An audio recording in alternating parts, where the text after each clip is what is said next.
ओम सनातनी शांति।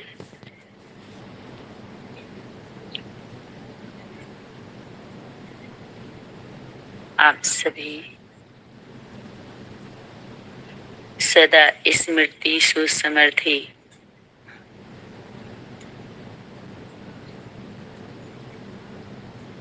स्वरूप को धारण करने वाली दिव्य आत्माओं के चरणों में नमन, वंदन, अभिनंदन, शुभ प्रभात। आज का होमवर्क सर्वोच्च स्वमान।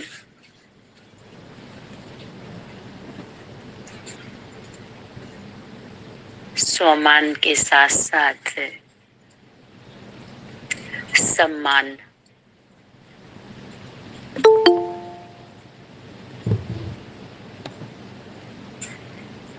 सर्व खजानों से भरपूर करने वाले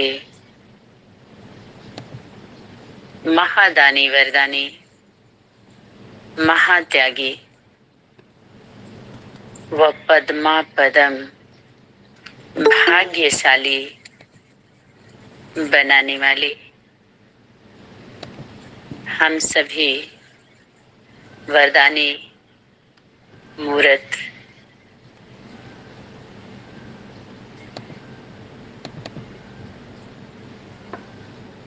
आत्माओं के लिए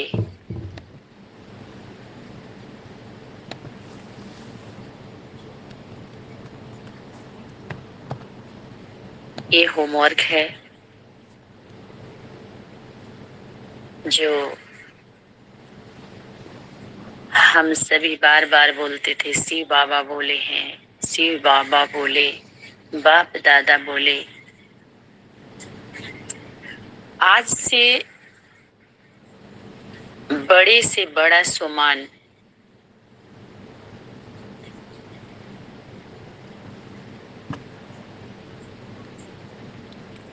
इससे पहले और आज का दिन है। वो अनुभूति नहीं थी, वो स्मृतियां नहीं थी जो आज है।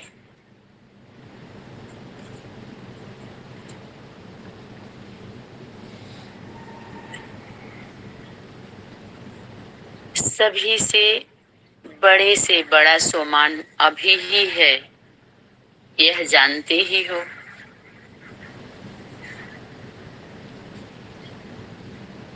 जिसको वर्णन करने में ही दिखाई पड़े कि इससे बड़ा कोई सम्मान हो ही नहीं सकता, वह कौन सा सम्मान है।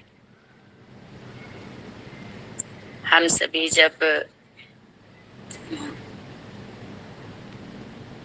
बेसिकली नॉलेज में जब सबके संबंध में आते थे, संपर्क में आते थे, तो एक कार्ड देते थे लोग सम्मान कि आज मेरा सम्मान है, आज मेरा ये सम्मान, ये सम्मान है। कोई स्लोगन होता था, वरदानी बोल होते थे, तो उसको लेकर के हम लोग कोई कोई तो बहुत इकट्ठा करते थे और उस सम्मान में दिन भर टिकते थे, संकल्प लेते थे, योग में बैठते थे, ऐसे करके अभ्यास अभ्यास। तो एक सम्मान होता है जो हमें अपने बड़ों से मिलता है, जैसे और दूसरा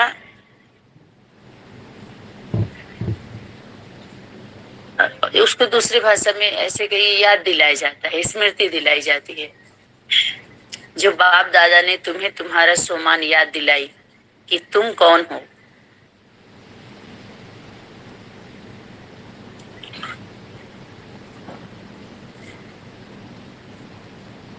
तो तुम शरीर नहीं, एक आत्मा हो, एक आत्मिक याद, आत्मिक स्मृति, सभी बातों को भुलाने के लिए कि ये सब कुछ विनाशी है, मायावी है, ऐसे ऐसे उस स्वरूप में ले जाने के लिए अव्यक्त वाणी आई, या दूसरे भाषा में ये संदेश आया, होमवर्क आया, हमें स्मृति दिलाई गई, पालना दी गई। अव्यक्त पालना उसको बोलते हैं। दूसरा है हम स्वयं ही मान लेते हैं। एक तो सम्मान हमें मिलता है और दूसरा स्वयं हम मान ले अपने को कि मैं ये हूं।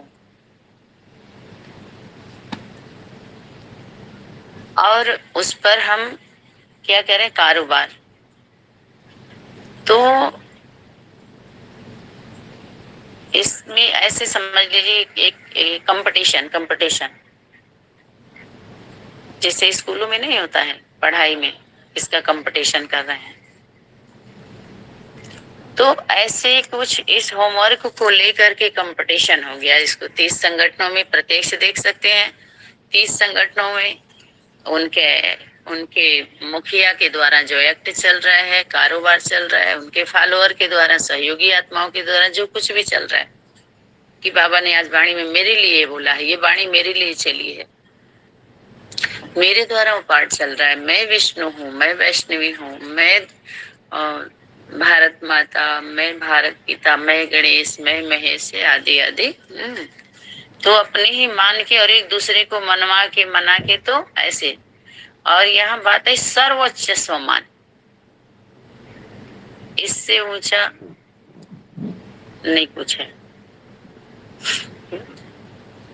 उच्च के साथ क्या लगा दिया, सर्वोच्च, सदा, महा, ऐसे लगता है ना। तो यहाँ शक्ति क्या बोले, बाप दादा क्या बोले, बाबा क्या बोले,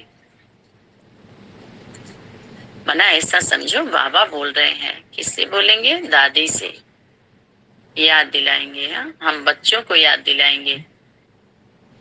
तो वह कौन सा सुमान है,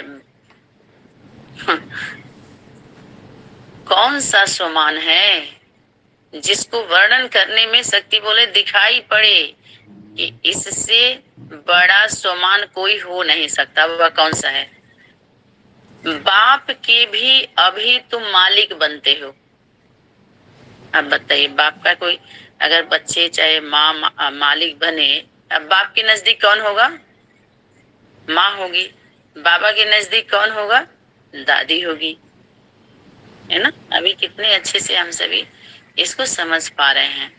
बाप के भी तुम अभी मालिक बनते हो। विश्व के मालिक बनने से पहले विश्व के रचयिता के भी मालिक बनते हो। शिव बाबा के भी मालिक बनते हो, शिव बाबा के भी मालिक हो। बताइए कितना बड़ा सम्मान है। इससे बड़ा, इसलिए बालेकम सलाम कहते हैं। सुपात्र बच्चा बाप का भी मालिक है।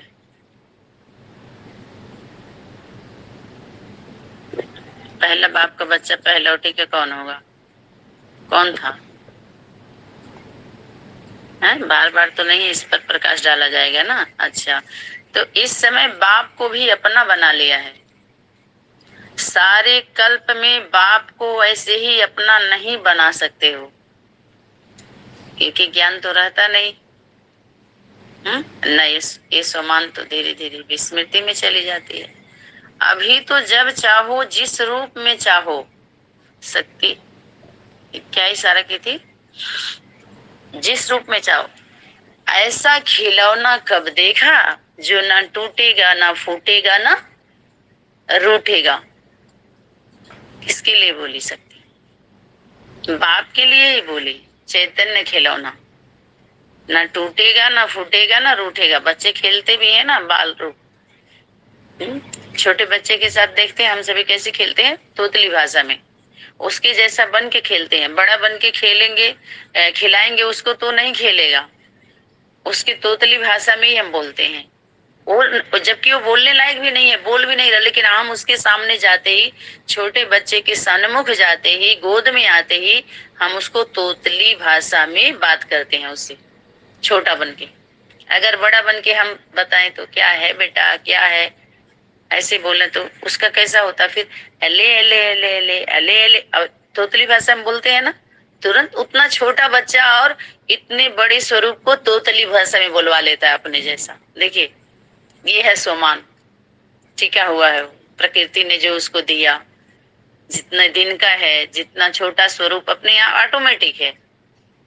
तो अभी सारे कल्प में बाप को ऐसे नहीं बना सकते। अभी तो जो चाहो जिस रूप में चाहो उस रूप में अपना बना सकते हो। बाप भी इस समय किस बंधन में है? बच्चों के बंधन में, है ना।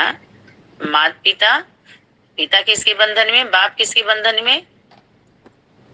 बच्चों के बंधन में। सिर्फ बार बार माँ माँ कहने से तो नहीं, बच्चों के भी बंधन में। अष्ट देव, अष्ट देवियां, भुजाएं, त्रिमूर्ति परिवार है ना, ऐसे।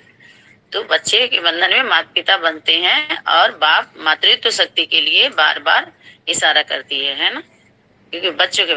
तो रचयिता को भी बंधन में बांधने वाले ऐसा समान फिर कब अनुभव करेंगे? रचयिता कौन हो गए? दोनों आ गए, माता पिता दोनों आ गए ना। रचयिता को भी सेवाधारी, सबसे पहले तो बाप को आएगा। बाप के ऊपर कौन है? बाप दादा। माँ के ऊपर कौन? बाप है। बाप दादा भी है, माना बाप।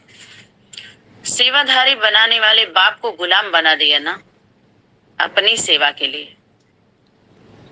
अपनी सेवा के लिए बाप गुलाम कहते, मैं तुम्हारा गुलाम हूँ क्या?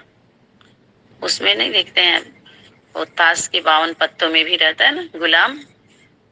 यह है शुद्ध सम्मान।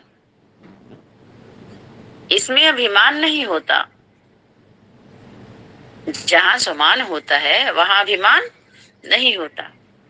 जहां बाप है वहां पाप नहीं, और जहां पाप है वहां बाप नहीं।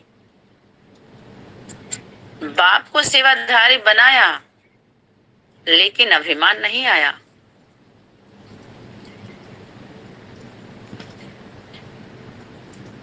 ऐसा सुमान है मातृत्व शक्ति का। अभिमान, उसको अहंकार आया। शक्ति क्या बोल रही है? बाप को सेवाधारी बनाया लेकिन अभिमान नहीं आई। नहीं, बाप के सेवाधारी बनाया लेकिन अभिमान नहीं आएगा। तो ऐसे अपने शुद्ध स्वमान में जहां अभिमान का नाम निशान नहीं है, इस स्थिति में स्थित रहते हो। उसकी अविद्या होती है, अभिमान की अभाव रहता है बुद्धि में। छू ऐसे सिरताज स्थिति में स्थित रहते हो। सिर का ताज, विश्व के मालिक बच्चे समझ करके अपना सिरताज बनाते हैं, जैसे ऐसे सिरताज स्थिति में स्थित रहते हो। ब्राह्मणी की चोटी का स्थान कहाँ होता है? सिर के ऊपर। ऐसे उदाहरण दे सकते। बाप के सिरताज, तो जैसे बाप वैसे बच्चों को सम्मान देते हुए आप समान बनाते हैं। ऐसे आप भी अपने से आगे बढ़ाने वाले बाबा, अपने से ऊंचा बढ़ाने वाले, उठाने वाले बाबा। आप देखिए, अगर लौकिक में भी जब जन्म दिए हुए बच्चे होते हैं माता पिता के, तो कितना भी आगे बढ़ जाएं, लेकिन माता पिता को कभी ईर्ष्या होती है? वो असल माता पिता की पहचान है, असल माता पिता की परख है कि बच्चों को आगे बढ़ाने के लिए, अपने जैसा तैयार करने के लिए, मजबूत बनाने के लिए अपनी सभी शक्तियां झोंक देते हैं।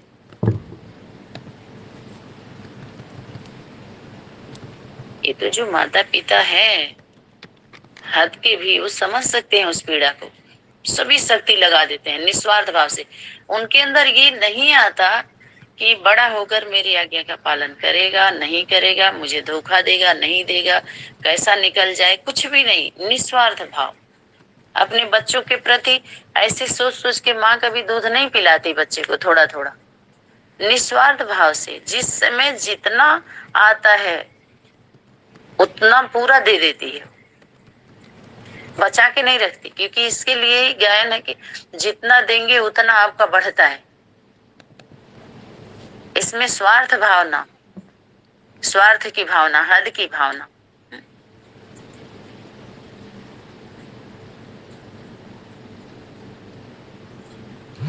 ऐसे आप भी तो जैसे बाप सदैव बच्चों को सम्मान देते हुए आप